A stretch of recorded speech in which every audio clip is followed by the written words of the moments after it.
बहुत तैयार है। कश्मीर बचाना है हर हाल में।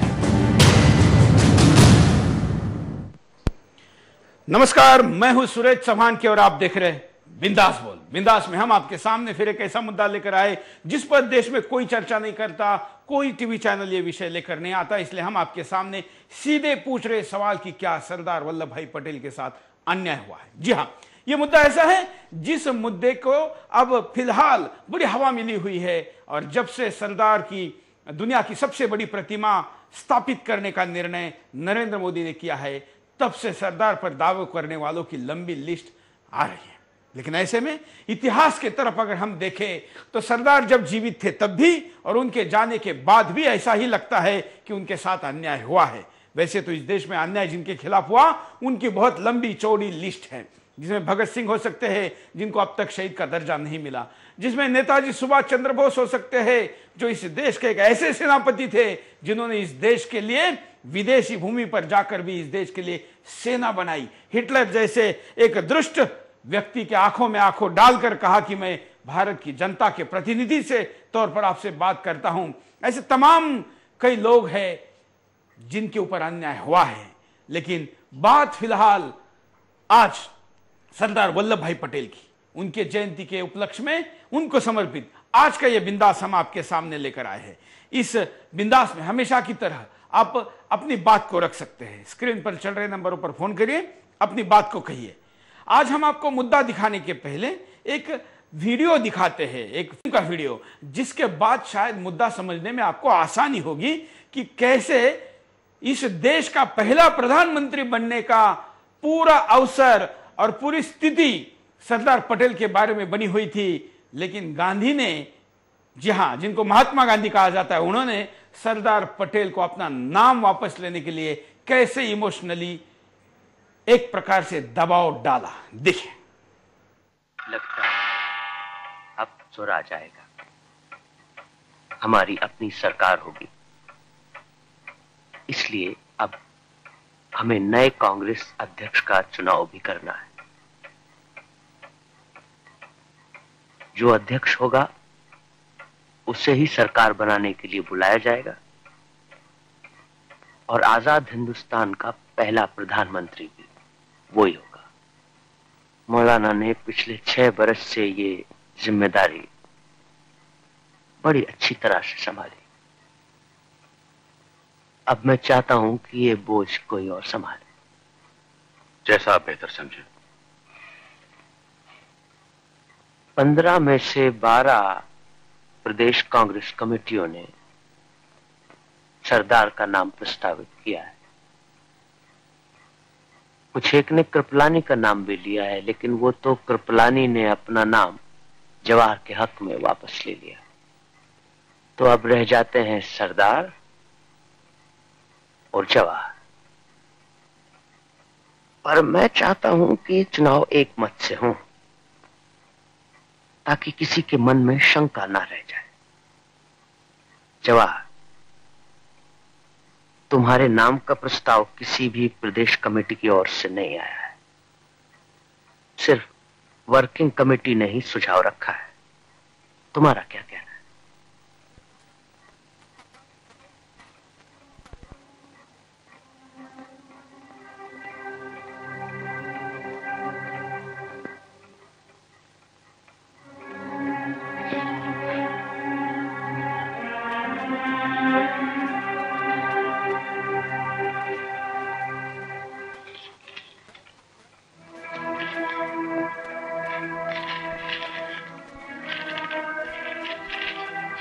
मैं अपना नाम वापस लेता हूं।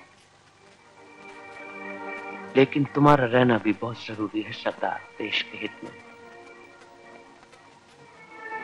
तुम दोनों को सरकार के 2 पहियों की तरह काम करना होगा। क्या तुम जवाहर के साथ काम कर सको? यह सरदार पटेल के ऊपर अन्याय नहीं तो क्या है, उन्होंने जो भी किया हो। लेकिन सरकार के चाटुकार इतिहासकारों ने क्या लिखा है इसके बजाय वास्तव स्थिति क्या थी इसको समझना भी उतना ही जरूरी है।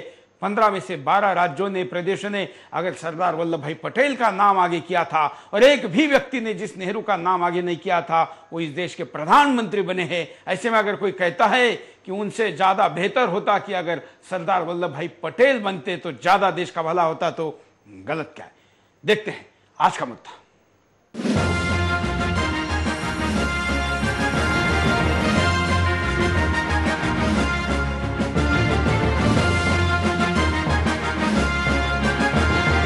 भारतीय इतिहास की सबसे बड़ी अन्याय आज देश में ज्वालामुखी की तरह जमा होकर तथाकथित धर्मनिरपेक्ष दलों और नेताओं को ललकार रही है। नवीन भारत के निर्माता, एकता के शिल्पी और भारतीय जनमानस में किसान की आत्मा कहे जाने वाले पटेल के साथ हुए नाइंसाफी को लेकर आज देश ये सवाल खड़ा कर रहा है कि क्या पटेल के साथ अन्याय हुआ है।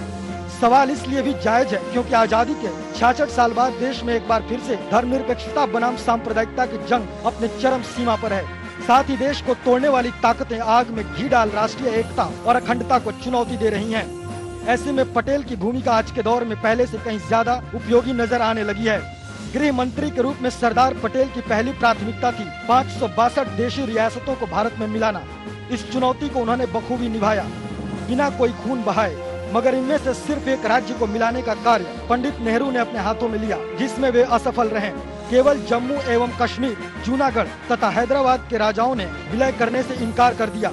जूनागढ़ के नवाब को जब पटेल ने हड़काया तो वो भागकर पाकिस्तान चला गया और जूनागढ़ भारत में मिल गया। जब हैदराबाद के निजाम ने भारत में विलय का प्रस्ताव अस्वीकार कर दिया तो सरदार पटेल ने वहां सेना भेजकर निजाम का आत्मसमर्पण करा लिया।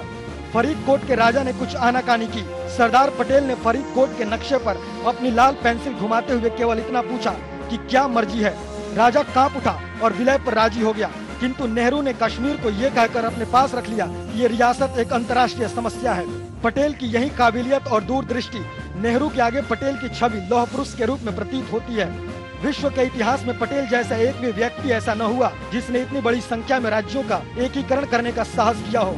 यही कारण है कि मोदी इस दूरदृष्टि की ऊंचाइयों को पूरे विश्व में सबसे ऊंचा स्थान दिलाना चाहते हैं। पिछले 4 सालों के दौरान यूपीए सरकार ने पटेल की जयंती पर 8.5 करोड़ रुपए खर्च किए हैं, मगर एक भी मूर्ति कहीं पर नहीं लगवाए गए। दिल्ली में सिर्फ एक सड़क पटेल के नाम पर है, जबकि गांधी नेहरू परिवार के नाम पर हजारों संस्थान और लाखों प्रतिमाएं देश भर में मौजूद हैं। प्रांतीय चुनाव में प्रधानमंत्री बनाने के लिए सबसे ज्यादा वोट पटेल को मिले थे। खुद महात्मा गांधी सरदार पटेल को भारत के प्रधानमंत्री बनाने के लिए तैयार थे। साथ ही चक्रवर्ती राजगोपालाचारी ने भी पटेल को प्रधानमंत्री बनाने के लिए प्रस्ताव रखा था। फिर भी इन सब बातों को नजरअंदाज करके नेहरू को प्रधानमंत्री बनाया गया। भारत के रक्तहीन क्रांति की योद्धा और हिंदू हृदय के कूटनीतिज्ञ सरदार पटेल के साथ जिस प्रकार अन्याय हुआ, उसको लेकर देशवासियों का हृदय दर्द और गुस्से में बार बार मन और दिल को कचोटता है। इस कचोट से निकली आवाज आज ये सवाल खड़ा करता है कि पटेल के साथ वाकई अन्याय हुआ है।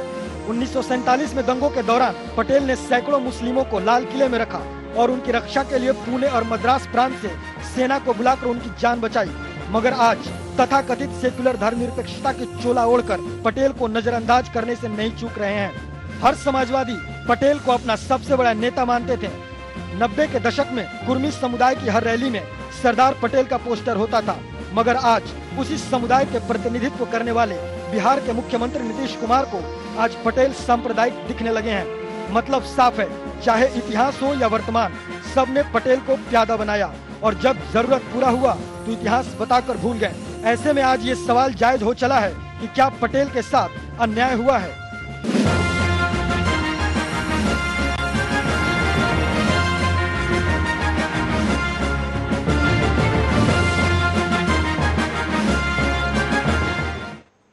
तो ये मुद्दा है और देश में छिड़ी हुई बहस में हम भी एक अपना पक्ष रखना चाहते हैं, जानना चाहते हैं कि देश क्या कहता है, बताता है, समझता है और बताना चाहता है। आइए, कई कॉलर हमारे साथ जुड़े हैं, उनके पास चलते हैं। जय हिंद, बोलिए।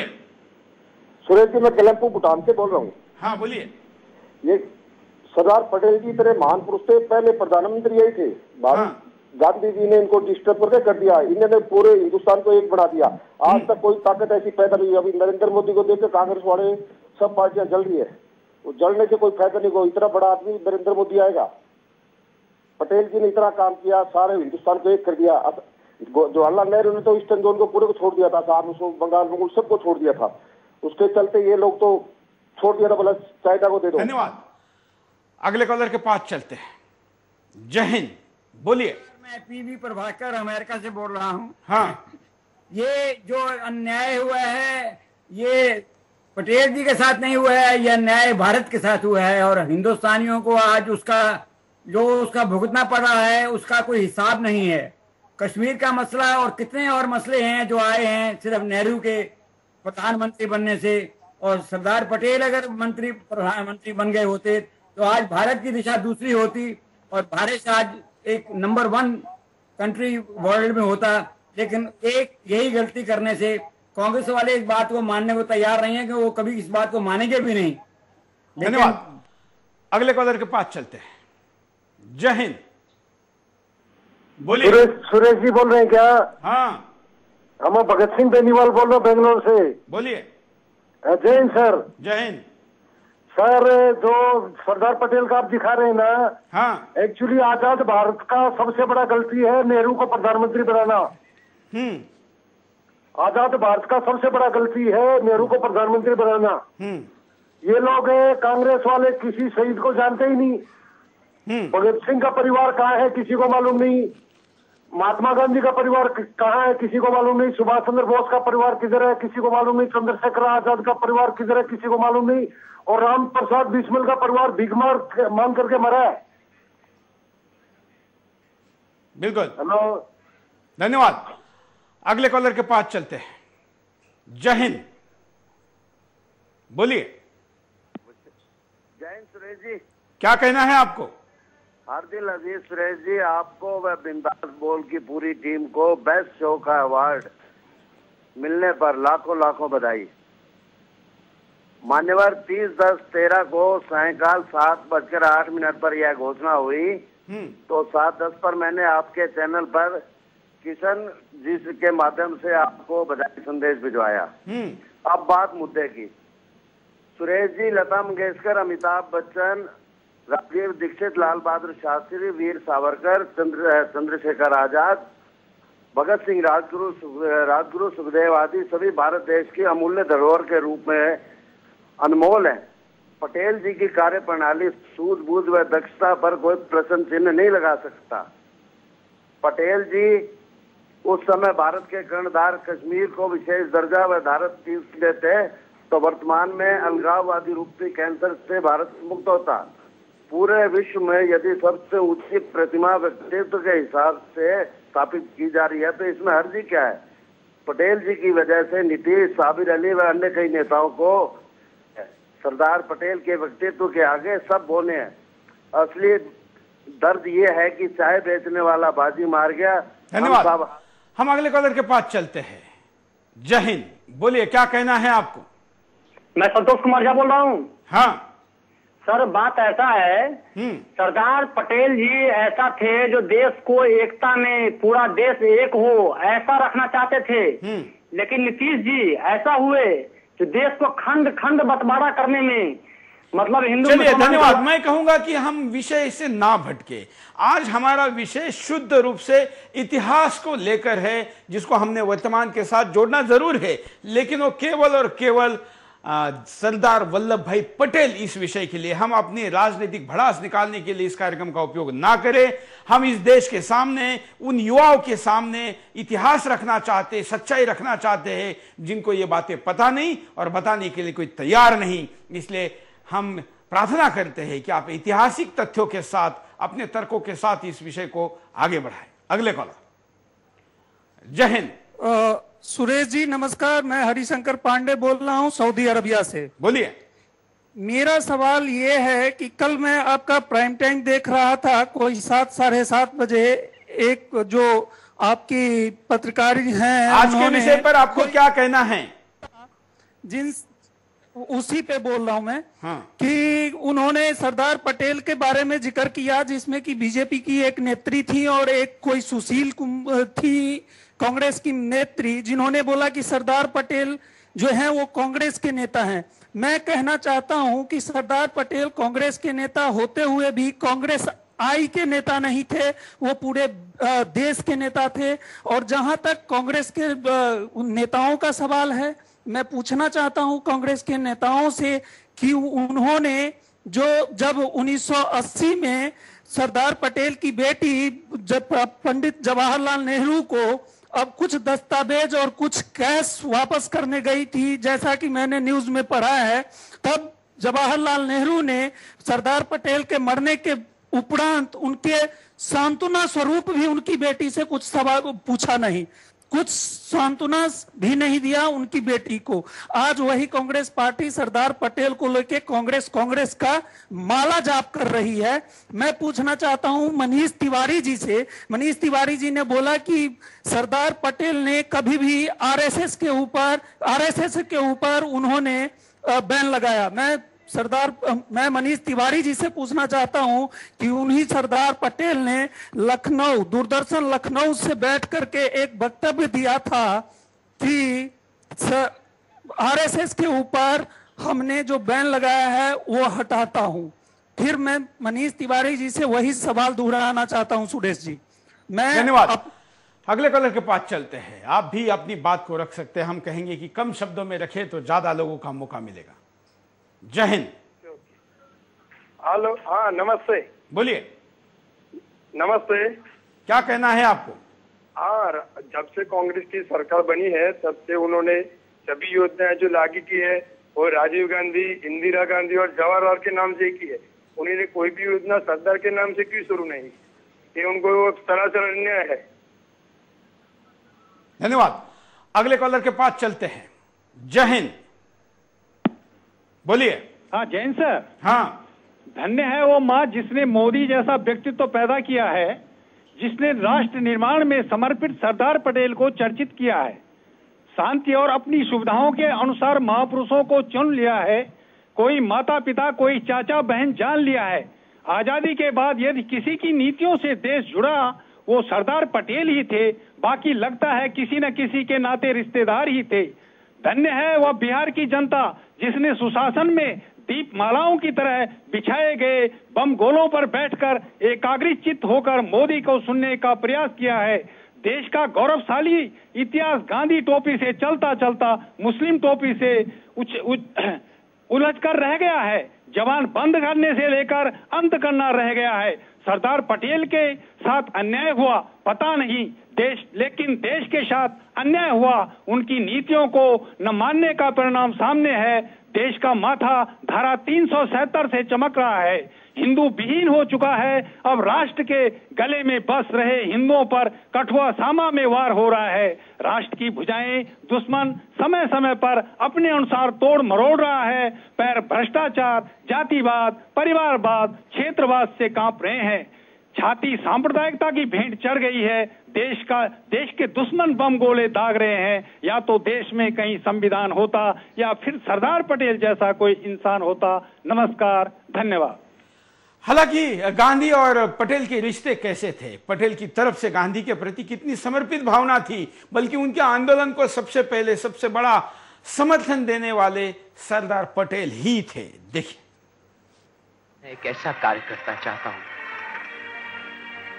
जो बाकी सब कुछ छोड़कर पूरे समय मेरे साथ रह सके और खेड़ा सत्याग्रह की जिम्मेदारी संभाल सके। तो कौन होगा वो पहला सत्याग्रही?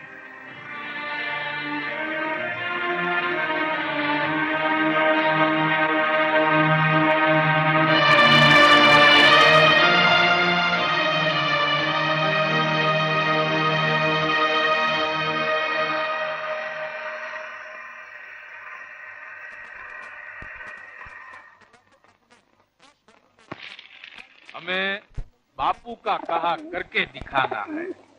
सामूहिक अहिंसक असहकार की शक्ति को हमें साबित करना है। अगर आप लोग सब एक मत होकर ये तय कर लें कि हम अपनी मर्जी से ये लगान नहीं भरेंगे, तो मैं आप लोगों को विश्वास दिलाता हूं कि किसी भी सरकार के पास ऐसा कोई साधन नहीं है जो आपका इरादा बदल सके। तो बोलो, कौन कौन तैयार है?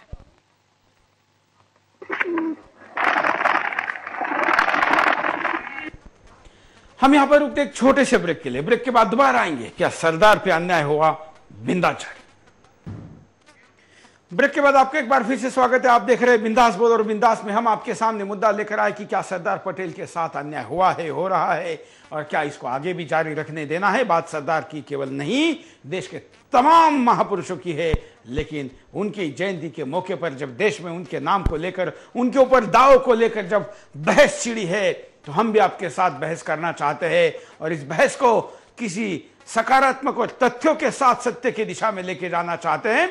कई कॉलर हमारे साथ जुड़े हैं, उनके पास चलते हैं। जय हिंद, बोलिए क्या कहना है आपको। हाँ, हेलो सुरेश जी। हाँ साहब, सबसे पहले तो हैप्पी दिवाली साहब आपको।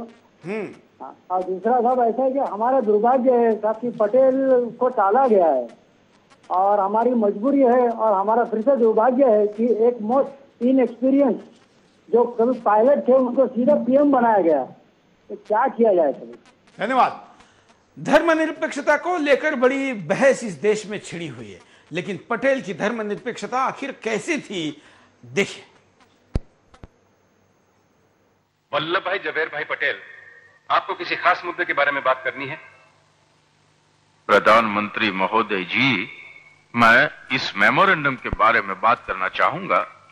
ये मेमोरेंडम के अनुसार मुस्लिम आबादी वाले इलाकों में जो भी मकान खाली हुए हैं, उसमें सिर्फ मुसलमानों को ही बसाया जाना चाहिए।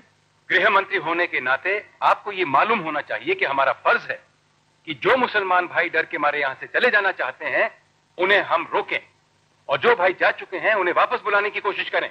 वो सब ठीक है, लेकिन इस तरह से तो शहर में अलग अलग कौमों के घर बन जाएंगे, और इससे कौमी दंगों का खतरा कम नहीं होगा बल्कि बढ़ जाएगा। लेकिन माइनॉरिटी कम्युनिटी के डर को हटाने के लिए यह जरूरी है, क्योंकि कट्टरपंथी हिंदू वहां के लोगों को डराते हैं, धमकाते हैं और जबरदस्ती उन्हें बस्ती के बाहर धकेल देते हैं। जबकि ज्यादातर होता है इसका उल्टा। पिछले हफ्ते ही हमारे 4 अफसरों को मुस्लिम इलाके से बुरी तरह से मारपीट कर भगा दिया गया। इस तरह से भेदभाव को बढ़ावा देना हमारी सुरक्षा नीति के खिलाफ है। मुस्लिम इलाके को मुस्लिम इलाका बनाए रखने के लिए बाहर से मुसलमानों को आयात तो नहीं किया जा सकता ना। इस बारे में हमारी बहस बहुत बार हो चुकी है।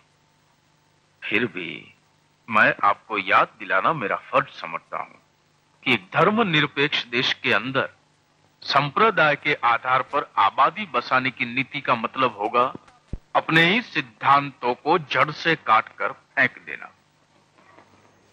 तो धर्मनिरपेक्षता अगर सीखनी है या किसकी धर्मनिरपेक्षता इस देश को चाहिए, तो पटेल की चाहिए। अगले पर जय हिंद, बोलिए। हेलो। हाँ जय हिंद सर। क्या कहना है आपको? सर मुझे यही कहना है कि कांग्रेस के लिए तो सिर्फ ये गांधी और नेहरू परिवार ही देशभक्त हैं, बाकी और कोई नहीं है। अगर ये मानते कि भाई कांग्रेस इनके, जैसे उन्होंने कांग्रेस ही कह रहे हैं कि हमारी पार्टी से हैं, अगर मानते तो आज दिल्ली में राजघाट, वीरभूमि और शक्ति स्थल की जगह के साथ साथ लौ भूमि भी होती।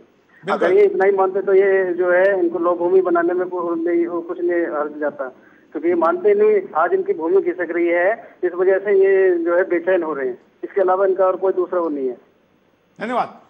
नेहरू और पटेल, ये दो चरित्रों के बीच बड़ी घमासान रहती थी, बड़े विरोधाभासी विचार थे, और इसी कारण ये दोनों चर्चा में रहे। हालांकि गांधी के आशीर्वाद के कारण नेहरू सत्ता पर बैठने में काबिज हो गए, लेकिन उसके बावजूद भी अपना जो देश के प्रति कमिटमेंट है उसके विषय में कभी भी सरदार पटेल पीछे नहीं हटे। ऐसा ही एक मुद्दा था कश्मीर, जो कि संयुक्त राष्ट्र संघ में लेके जाने के लिए नेहरू उतावले थे, तो सरदार पटेल विरोध में थे। देखिए। हो सकता है मिस्टर जिन्ना का कहना है कि प्लेबिसाइट का सवाल ही पैदा नहीं होता। वहां की आबादी की मेजॉरिटी को मद्देनजर रखते हुए कश्मीर का फैसला होना चाहिए। उन्होंने जूनागढ़ के नवाब का पाकिस्तान के साथ जाना मंजूर कर लिया, ये जानते हुए भी कि वहां पर हिंदुओं की जनसंख्या अधिक है। और हैदराबाद को लेकर उनका क्या खेल है? क्या उनको वहां की आबादी के बारे में कुछ भी नहीं मालूम? और जब कश्मीर की बात उठती है तो उसे मुस्लिम मेजोरिटी के नाम पर हड़प कर लेना चाहते हैं। अब उन्हें कश्मीर भूल जाना चाहिए। जिन्ना साहब कहते हैं कि इंडियन आर्मी और शेख अब्दुल्ला के वहां होते हुए प्लेबिसाइट पर कुछ भरोसा नहीं किया जा सकता। वहां के मौजूदा हालात में इस तरह के दबाव है कि कोई भी मुसलमान पाकिस्तान के हक में वोट देने की हिम्मत नहीं करेगा। सच तो ये है कि जिन्ना अच्छी तरह जानते हैं कि उनके कबायली घुसपैठियों ने कश्मीर में जो लूटपाट, बलात्कार, और खून खराबा किया है, वो देखते हुए कोई भी कश्मीरी उनके साथ किसी भी हालत में जाना पसंद नहीं करेगा। पर आप उनसे कह सकते थे कि जनमत तो किसी न्यूट्रल बॉडी की देखरेख में भी हो सकता है। मैंने यही कहा कि अगर वो चाहें तो ये काम यूएनओ की देखरेख में किया जा सकता है। नहीं, इसकी जरूरत नहीं है। लेकिन इसमें हर्ज भी क्या है? ये हमारी अंदरूनी समस्या है, उसको सुलझाने के लिए संयुक्त राष्ट्र संघ या किसी और को बाहर से बुलाने की जरूरत नहीं है। पंडित जी की रेडियो स्पीच सर।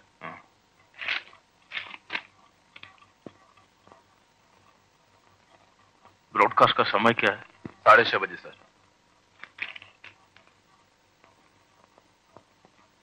अभी क्या टाइम हुआ? 6:15। मणि, जवाहर को फोन लगाओ। हमने कश्मीर में जनमत का वायदा किया है तो होगा, लेकिन अपने बच्चे के जन्म के लिए संयुक्त राष्ट्र संघ से दाई बुलाने की कोई जरूरत नहीं है। सरदार पंडित जी से बात करना चाहते हैं फौरन। क्या? रेडियो स्टेशन चले गए? शंकर गाड़ी निकाल। Yes sir.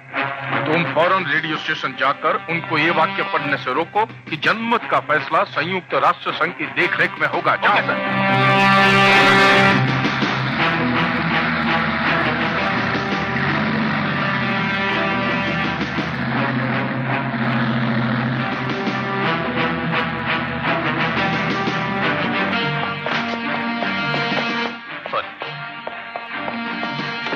कश्मीर में जो संघर्ष हो रहा है वो हमलावरों के खिलाफ कश्मीर की जनता का संघर्ष है। जब वहां शांति स्थापित हो जाएगी, कबायली घुसपैठिए जब कश्मीर की धरती से पूरी तरह बाहर हो जाएंगे, तब वहां यूनाइटेड नेशंस की देखरेख में जनमत कराने का हम वायदा करते हैं।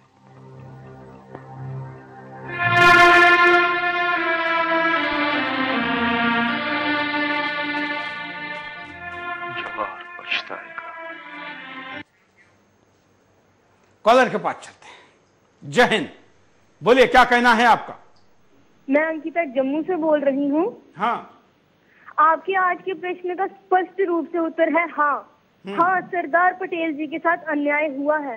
वे सही मायनों में लोह पुरुष थे। उन्होंने 560 के करीब रजवाड़ों को कन्विंस करके एक विशाल भारतवर्ष को एक किया, लेकिन दुर्भाग्य से JNK का काम नेहरू जी ने अपने हाथ में रखा, जिसका खामियाजा हम लोग आज तक भुगत रहे हैं। भारत को एक करने का जो काम पटेल जी ने किया वो सचमुच अद्भुत है। इसके एवज में उनको जो स्थान मिलना चाहिए था वो हमारी सरकारों ने बिल्कुल भी नहीं दिया। हाँ, अब नरेंद्र मोदी ने जो 31 अक्टूबर को उनका एक विशाल स्टैचू बनाने का अनावरण किया है वो वाकई एक बेहतरीन श्रद्धा का प्रतीक है। जय हिंद, जय भारत। धन्यवाद। धन्यवाद। नेहरू और जिन्ना ये विवाद तो था ही, लेकिन सरदार पटेल का और जिन्ना का कैसे रिश्ता था, आप देखिए कैसे उनके गृह मंत्रालय के मांग को सरदार ने ठुकराया। देखिए सरदार, मुझे लगता है कि उनका सरकार में आना जरूरी भी है। वायसराय चाहते हैं इसलिए नहीं, मुल्क के भले के लिए। सियासत की मांग है इसलिए भी। कुछ भी हो, सबसे पहले जिन्ना को ये लिख कर देना होगा कि वो अपना डायरेक्ट एक्शन प्लान फौरन वापस ले लेंगे। और दूसरा, मुस्लिम लीग संविधान सभा में बिना किसी शर्त के शामिल होगी। मुस्लिम लीग होम मिनिस्ट्री की मांग कर रही है और लॉर्ड वेवल भी इसके लिए जोर दे रहे हैं। ये नहीं हो सकता। मगर सरदार, अगर मगर की कोई गुंजाइश ही नहीं है जवाहर, हमें बिना किसी झिझक के इस बारे में उनको साफ ना कह देना चाहिए। लेकिन सरदार, हम गृह मंत्रालय उनको किसी भी कीमत पर नहीं दे सकते। लेकिन सरदार, हम मिशन के प्लान में ये मान चुके हैं कि लीग भी काउंसिल में शामिल होगी। लीग अपनी पाकिस्तान की मांग कभी छोड़ेगी नहीं। देश भर में दंगे करवा रहे हैं, बार बार अपनी बात से बदल जाते हैं। मिस्टर जिन्ना कुछ भी लिख कर देने को तैयार नहीं है। ये सब जानते हुए हम उनको गृह मंत्रालय कैसे दे सकते हैं? जिन्ना की फितरत को इतने पहले ही पहचान लेना और राजनैतिक सत्ता के लाभ और मोह में कोई भी कमजोरी का फैसला न करना, इसे ही तो मजबूती कहते हैं जो सरदार ने जिन्ना के बारे में यहाँ दिखाई। अगले कॉलर के पास चलते हैं। जय हिंद, बोल रहा हूँ। बोलिए। हेलो। हाँ, मेरा कहना यह है कि 1950 में सरदार पटेल की डेथ हो गई थी और तब तक वो बहुत ही बड़े बड़े काम कर चुके थे। हाँ। 1954 में 3 महानुभावों को जो है भारत रत्न की उपाधि दी गई और सरदार पटेल को 1990 के बाद जाके कहीं पर उनको भारत रत्न घोषित किया गया। यदि कांग्रेस को इतना ही इनका वो था ध्यान, तो इन्होंने इतने वर्ष तक उनको भारत रत्न देने की सोची ही नहीं। बिल्कुल, धन्यवाद। और वो भी तब दिया गया जब राजीव गांधी को दिया गया। राजीव गांधी के डेथ के बाद उनको मरणोपरांत भारत रत्न दिया गया, उसी समय इनको भी दिया गया। और ये विशेष बात है कि गांधी नेहरू परिवार का प्रधानमंत्री जब भी सत्ता में था तब ये मांग पूरी नहीं हो पाई। ये मांग पूरी करने के लिए समाजवादी नेता मधु लिमये के पत्र का और चंद्रशेखर के समर्थन का उपयोग हो सका। अगले को जय हिंद, बोलिए। हेलो। हाँ हेलो सुधीर जी, नमस्कार। नमस्कार, बोलिए सर। हेलो, क्या कहना है आपको? सर बोलना है कि पटेल जी की जो मूर्ति का स्थापना नरेंद्र मोदी जी कर रहे हैं, ये बहुत अच्छी खबर है। हाँ। और जो अपनी बात की रही बात की नेहरू जी की और गांधी जी के बारे में जो जनता बोल रही है, हाँ। नरेंद्र मोदी जी से ना इलेक्शन बाद देख लेंगे वो क्या होने वाला है उनका हाल। चलिए, धन्यवाद। निजाम जो हैदराबाद के थे, उन्होंने हैदराबाद भारत के मध्य में होते हुए भी पाकिस्तान के साथ जाने का फैसला किया। इस फैसले के खिलाफ देश के तमाम नेता अपनी सेक्युलर छवि बनाए रखने के लिए या तथाकथित अपना समझौते के तहत उसको ये छूट देने के लिए तैयार थे। नेहरू भी शायद तैयार थे, लेकिन सरदार वल्लभ भाई पटेल ने निजाम को कैसे समझाया, देखिए। सर, वो हैदराबाद से कासिम रिजवी आए हुए हैं, आपसे मिलना चाहते हैं। कहाँ ठहरे हैं वो? दिल्ली के बहुत ही घटिया होटल में। उनके सेक्रेटरी ने मुझे फोन किया था। वो हिंदू है, गुजराती। जी हाँ, वो तो मुझे फोन पर ही धमकी दे रहा था। अच्छा, क्या बोल रहे थे वो? कह रहा था कि अपने सरदार को समझा देना, उनके ये दांव पेच हम पर नहीं चलने वाले। जरूर पीछे से रिजवी पंप कर रहे होंगे। सर, आपको उनसे नहीं मिलना चाहिए। मैं उनसे मिलूंगा। उन्हें कोई सरकारी गेस्ट हाउस में आराम से ठहराओ। कल रात को घर पर खाने पे बुला लेना। Yes sir. और सुनो, बहुत ही आदर के साथ लीजिए।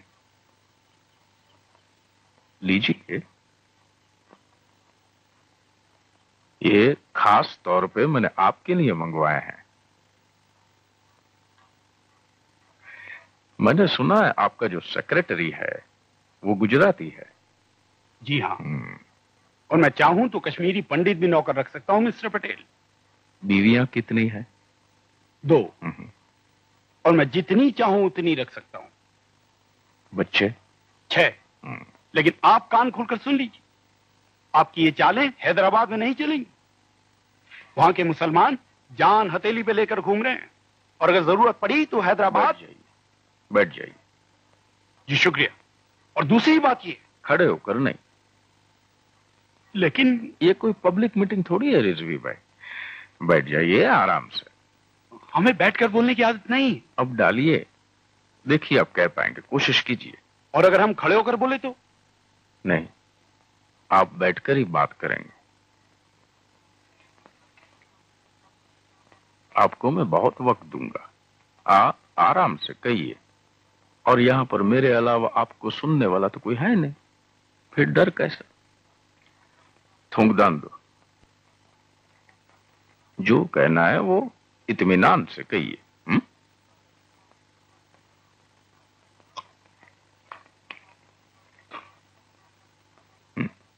बोलिए। ये हिंदुस्तानी सरकार अपने आप को समझती क्या है? देखिए, हम आपको ऐसा सबक सिखाएंगे जिसे आप जिंदगी भर भूलेंगे नहीं। आसमान में जब तक चांद सितारे चमकते रहेंगे, हैदराबाद आजाद रहेगा। दुनिया की कोई भी ताकत हमारा कुछ नहीं बिगाड़ सकती है। और निजाम साहब की बात और है, वो खुदा के वली हैं, उनके लिए हम अपनी जान दे सकते हैं। हिंदुस्तानी फौजों को हैदराबाद में दाखिल होने से पहले उन्हें हमारी लाशों के ऊपर से गुजरना होगा।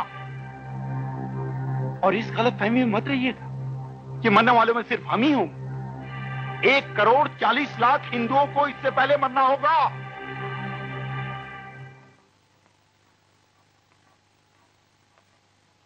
बोल लिए। आपने कहा कि आप 1,40,00,000 हिंदुओं को मरवा देंगे। हाँ, अगर हमें मजबूर किया गया तो। अच्छा, उस वक्त हम क्या कर रहे होंगे? हाँ, हमें क्या मालूम? तो मालूम हो जाना चाहिए। आप सोचिए हम क्या क्या कर सकते हैं। आप हमें धमकी दे रहे हैं? आप हमें जबरदस्ती रोक नहीं सकते हैं? अरे कौन रोक रहा है? और वैसे भी कल सुबह हवाई जहाज से आप हैदराबाद रवाना कर ही दिए जाओगे और मुझे उम्मीद है कि आप सही सलामती पहुंचोगे। आपके निजाम को मेरा सलाम कहना और कहना कि मैं चाहता हूं कि उनकी और उनके परिवार की सेहत अच्छी रहे, और ये भी कहना कि जब कभी वो अपनी प्रजा को नुकसान पहुंचाने के बारे में सोचे तब वो अपने बारे में भी सोच लें, अपने बाल बच्चों के बारे में, अपनी जमीन जायदाद के बारे में, अपनी बेहिसाब दौलत के बारे में। जाइए।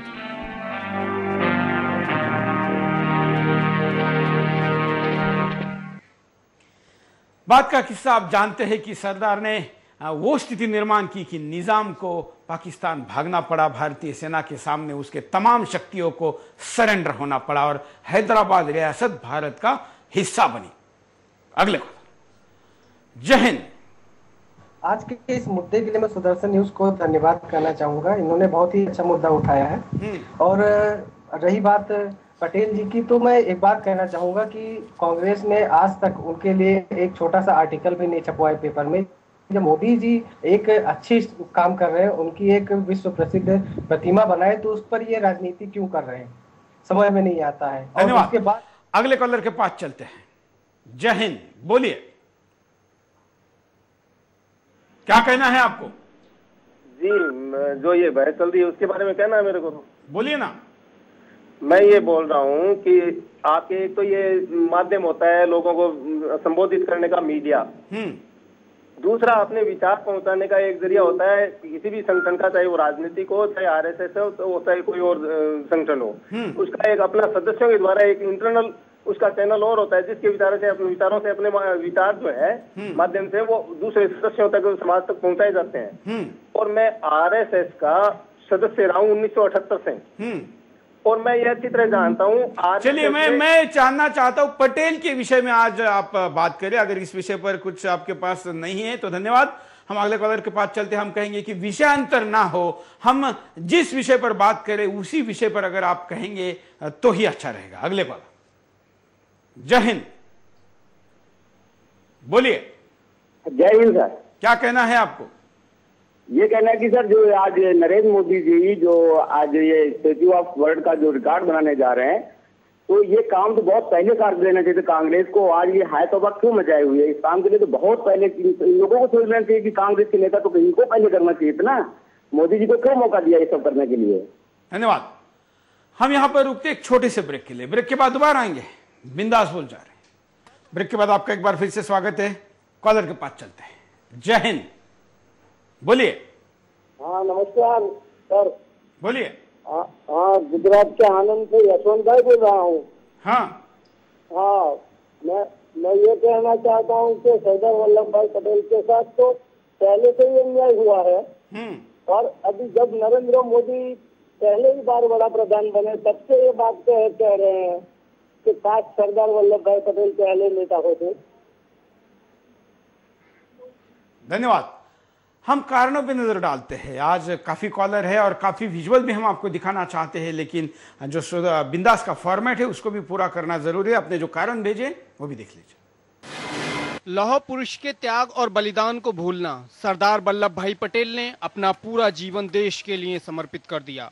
आजादी से पहले महात्मा गांधी ने कहा, मुझे एक ऐसे व्यक्ति की जरूरत है जो अपना पूरा वक्त मुझे दे सके। तभी सरदार पटेल ने खड़े होकर कहा, मैं तैयार हूं। उसके बाद सरदार ने बिना पद की लालसा किए अपनी पूरी ईमानदारी से देश सेवा की। गांधी जी के एक इशारे पर अपने आप को प्रधानमंत्री की दौड़ से अलग कर लिया। देश की एकता और अखंडता लौह पुरुष का सपना। जब देश आजाद हुआ उस वक्त हिंदुस्तान छोटी छोटी रियासतों में बटा था, जिन्ना के साथ हर कोई अलग अलग देश की मांग कर रहा था। 560 से ज्यादा रियासतों को देश की एकता और अखंडता के लिए एक करना जरूरी था। उस वक्त ये काम आसान नहीं था। सभी रियासतों से बात करके उन्हें मनाना था। सरदार ने रात दिन एक करके देश की सभी रियासतों को एक किया। कुछ हैदराबाद जैसी रियासतें थीं जो पाकिस्तान के साथ ही नए देश की मांग कर रही थी, लेकिन सरदार पटेल ने बलपूर्वक ऐसी रियासतों को देश का हिस्सा बनाया, क्योंकि हैदराबाद रियासत में हिंदुओं पर अत्याचार हो रहे थे। सभी योजनाएं परियोजनाएं एक ही परिवार के नाम समर्पित। हर बड़ी योजना और परियोजना राजीव, इंदिरा और नेहरू के नाम पर ही चल रही है। विश्वविद्यालयों, शैक्षिक संस्थानों, हवाई अड्डों, पुरस्कारों, फेलोशिप और प्रतियोगिताओं की गिनती की जाए तो 450 से अधिक एक ही परिवार के नाम पर चल रही हैं। ऐसे में सवाल उठता है, क्या एक ही परिवार ने देश को आजादी दिलाई? क्या एक ही परिवार की विरासत का हक है देश पर? क्या कांग्रेस के दूसरे सदस्यों ने देश को आजाद करने में कोई भूमिका नहीं निभाई? क्या दूसरे सदस्य देश में सम्मान के अधिकार नहीं है? ये सवाल आज हम सबके सामने है। कांग्रेस का सच्चे बलिदानियों को भुला देना, सरदार वल्लभ भाई पटेल के साथ ही उन सूरवीर सपूतों को भुला दिया गया जिन्होंने देश की आजादी के लिए हंसते हंसते फांसी के फंदे को गले लगा लिया।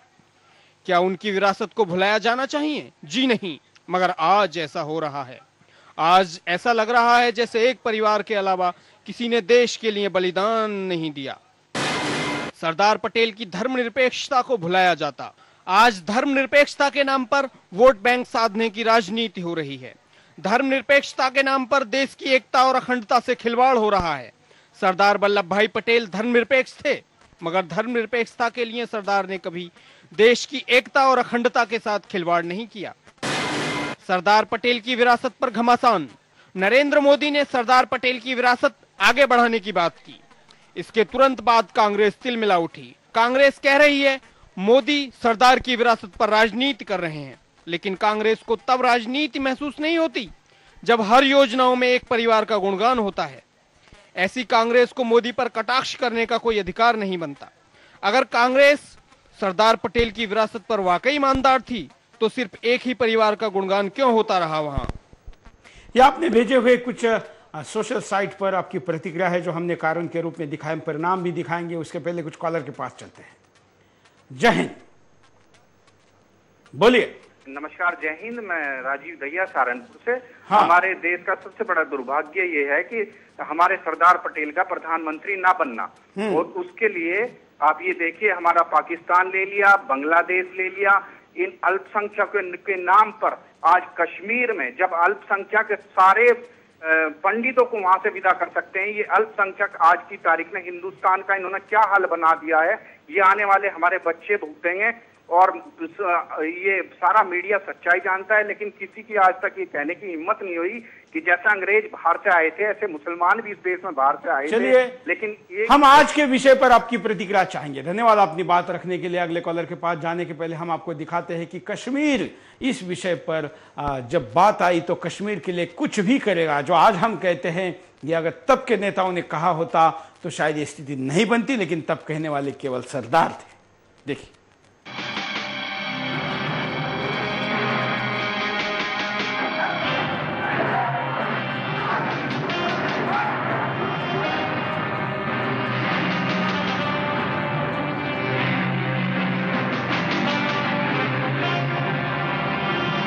कश्मीर में स्थिति गंभीर है।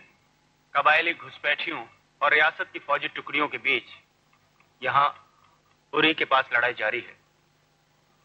गिलगित पर वो कब्जा कर चुके हैं और श्रीनगर को बिजली सप्लाई करने वाला मोहरा पावर हाउस तबाह किया जा चुका है। कबायली बारामूला तक पहुंच चुके हैं, जो श्रीनगर से सिर्फ 35 मील दूर है। हमने बहुत देर कर दी। हमें 15 दिन पहले ही मदद भेज देनी चाहिए थी। मिस्टर नेहरू, ना हम 15 दिन पहले कुछ कर सकते थे और ना अब। जब तक महाराजा हरी सिंह एक्सेशन पेपर्स पर दस्तखत नहीं कर देते हैं, हम मजबूर हैं। योर एक्सीलेंसी, अगर महाराजा हरी सिंह को तय नहीं कर पा रहे हैं तो हम क्या करें? देखते रहें? कश्मीर को पूरी तरह से तबाह हो जाने दें? मिस्टर नेहरू, जब तक कानूनन महाराजा इंडिया के साथ जोड़ नहीं जाते, हम कोई दखल नहीं दे सकते। योर एक्सीलेंसी, कश्मीर जाने के लिए बनिहाल पास से एक ही रास्ता है और अगर 2-3 दिन में कबायलियों ने उस पर कब्जा नहीं किया तो भी 1 हफ्ते के अंदर रास्ता बर्फ से ढक जाएगा और अगले 24 घंटों के अंदर अगर कबायलियों ने श्रीनगर के हवाई अड्डे पर कब्जा कर लिया तो कश्मीर हमारे हाथ से जाता रहेगा। फौज भेजने का मतलब है ऐलान जंग और ये मुल्क अभी तक अपने पैरों पर भी खड़ा नहीं हुआ है। इस वक्त जंग का बोझ बर्दाश्त नहीं हो पाया। योर एक्सीलेंसी, अभी अभी खबर आई है कि महाराजा हरी सिंह श्रीनगर से सही सलामत जम्मू पहुंच चुके हैं और एक्सेशन पेपर्स पर दस्तखत करने के लिए राजी हैं। चलो, देर आए दुरुस्त आए। इस खबर ने सब कुछ बदल डाला।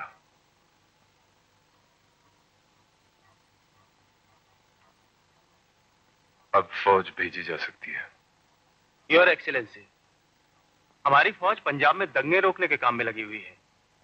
उसे फौरन इकट्ठा करना मुश्किल है और फिर उसे कश्मीर भेजेंगे कैसे? इतने प्लेन्स कहां पर हैं? इतने पायलट कहां से आएंगे? कश्मीर बचाना है, हर हाल में, किसी भी कीमत पर।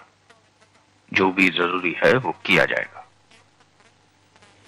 और यही दृष्टिकोण अगर रहेगा तो देश के 1 सेंटीमीटर हिस्से को भी या सुई के नोक वाले हिस्से को भी कोई शत्रु कभी आज नहीं ला दे सकता। अगले कॉलर। जय हिंद। जय हिंद सर। बोलिए। जय हिंद सर। क्या कहना है आपको? पटेल साहब ही एक ऐसे हमारे नेता थे जिन्होंने आजादी के बाद जो हमारा देश छोटे छोटे राज्यों में विभाजित था, राजा जो थे उन सबको यूनिटी लाया, एक में मिलाया, भारत संघ का निर्माण किया। उनके नाम पर राजनीति करना गलत है। उनको हमको चाहिए कि उनका जो स्टेचू बना है काफी देर से बना है, बहुत बड़े बन जाना चाहिए था और हमेशा से हम उनके फॉलोअर हैं। जय हिंद। धन्यवाद। खलिस्तान को लेकर भी समस्या तब भी उनके सामने आई थी। तब उन्होंने क्या कहा, देखिए। अगर यही होना था तो इससे अच्छा था कि हम भी अपना खालिस्तान अलग मांग लेते। कौन बोलाओ? कौन बोलाओ? कैसी बातें करते हैं आप लोग? एक पाकिस्तान मांगने से क्या हुआ, उसका नतीजा आप लोग नहीं देख रहे? इस तरह हर आदमी अपना अपना अलग सिखिस्तान, जाटिस्तान, खालिस्तान मांगने लगा तो ये देश कब का एक पागलिस्तान बन जाएगा।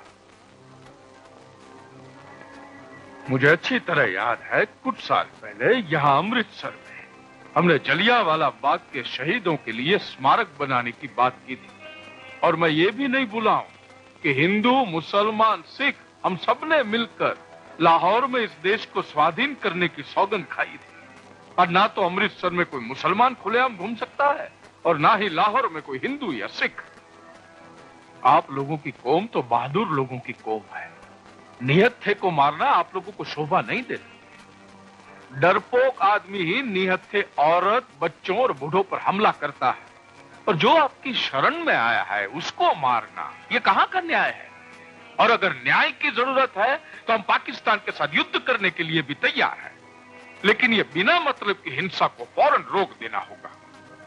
अगर ये वातावरण नहीं बदला, अगर पाकिस्तान जाने वाले निर्दोष बूढ़े, बच्चे और औरतों का कत्लेआम नहीं रोका तो इसका अंजाम ये होगा कि पश्चिमी पंजाब से आने वाले हमारे भाइयों बहनों को ये सब भुगतना पड़ेगा कि जो बेचारे बेघर होकर भूखे प्यासे हजारों तकलीफें झेलते हुए यहाँ पे ये आशा में आ रहे हैं कि यहाँ पे उनको घर बार मिलेगा, उनको शांति मिलेगी, उनको उन्नति का मौका मिलेगा। हमको ऐसा कुछ भी नहीं करना चाहिए जिसकी वजह से उनकी उम्मीद की आखिरी किरण। कॉलर के पास चलते हैं। जय हिंद। सुरेश जी नमस्कार। बोलिए। सुरेश जी, पिछले 64 सालों से देश आजाद हुआ है, पहले तो कांग्रेस को ये याद नहीं आया पटेल साहब का। आज जब से मोदी जी ने अनाउंस किया तो ये सभी कांग्रेसी ये कह रहे हैं कि ये हमारे नेता है। मैं ये जानना चाहता हूँ कांग्रेस पार्टी से कि कितनी योजनाएं इन्होंने पटेल साहब के लिए बनाई है, या कितने एयरपोर्टों के नाम पटेल साहब के नाम है, या कितने अवार्ड इनके नाम पे दिए जा रहे हैं। क्योंकि आज पटेल साहब को आगे लाकर सभी कांग्रेसियों को मोदी जी ने बौना साबित कर दिया। कांग्रेस पार्टी के किसी नेता को कुत्ता भी काट देता तो उसको भी ये शहीद का दर्जा देते हैं, तो पटेल साहब के लिए ऐसा क्यों नहीं? धन्यवाद। अगले कॉलर के पास चलते हैं, आप भी कॉल कर सकते हैं। जय हिंद। Hello sir. बोलिए। हाँ जी, क्या कहना है आपको? मैं कह रहा हूँ जी सर, पहली बात तो आपके शो का धन्यवाद, बहुत अच्छा दिखा रहे बोल बिंदास साहब, हर बार एक नया मुद्दा लेते हो। आज जो आपने ये सरदार पटेल जी का वो लिया है, बहुत अच्छा लिया है। मोदी जी जो ये कर रहे हैं बहुत अच्छा कर रहे हैं। इससे पहले किसी पार्टी ने, कांग्रेस ने किसी चीज का कोई वही नहीं करा, कोई विज्ञापन नहीं छपाया। मोदी जी ने जो कर दिया तो अभी राजनीति दिखा रहे हैं। मैं इसीलिए कहता हूँ ये सबके नेता थे। धन्यवाद।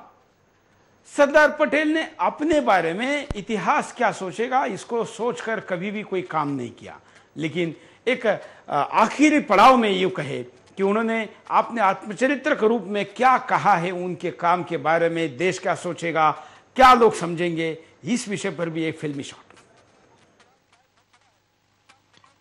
कभी कभी मैं खुद को सवाल करता हूं, मैं यहाँ पे क्यों हूं और क्या कर रहा हूं, और जो कर रहा हूं वो ठीक कर रहा हूं या नहीं। अगर ठीक है तो आने वाले लोग हमें दुआएं देंगे, अगर गलत है तो गालियां मिलेंगी। कोई नहीं सोचेगा कि कितनी ईमानदारी से देश की सेवा की, कोई नहीं समझेगा कि ये हालात में यही करना उचित था। वो तो कहेंगे कि मिट्टी डालो आपकी ईमानदारी पर, आपके हालात पर, हमको क्या दिया और अब थे कौन हमारे बारे में फैसला करने वाले। और तब मेरी नींद उड़ जाती। तुम्हें नींद आती है हरी भाई? वेल सर, मैं तो थकी इतना जाता हूं कि बिस्तर पर पड़ते ही नींद आ जाती है, और एक बार सोया तो पता ही नहीं लगता सुबह कब हो गई। नसीब वाले हो, मुझे तो आज की रात ये पब्लिक डेटी जगा के रखेगा। जो देश के लिए समर्पित होकर सब कुछ निछावर करके अपना राजनीतिक, अपना खुद का एजेंडा दूर रखकर जब राष्ट्र का एजेंडा आगे बढ़ाता है तो उसको इतिहास में जरूर कुछ चापलूसों के द्वारा अन्याय किया जाता है, ये सरदार जानते थे और इसलिए उनके मन में ये सवाल आता था। लेकिन कहते हैं कि इतिहास का सूर्योदय भी सही समय पर होता रहता है और उसके ऊपर कभी कभी ग्रहण भी लगता है। ये प्रकृति की तरह भी इतिहास अपना स्वरूप बदलता है उस समाज के शौर्य, उस समाज की सोच और उस समय के बुद्धिजीवी और आज की भाषा में कहे तो मीडिया के रूप पर। सरदार पटेल एक ऐसे सूरज थे कि कई कालों के बाद भी उनका सूरज दोबारा उगना तय था और वो समय अब आया है जब देश को ऐसे विचारों की जरूरत है। उनके ऊपर अन्याय तब भी हुआ था, अब भी हो रहा है, लेकिन भविष्य में जरूर नहीं होगा, क्योंकि देश अगर उनको आज के बिंदास की भाषा में समझेगा। आज के लिए इतना है। जय हिंद।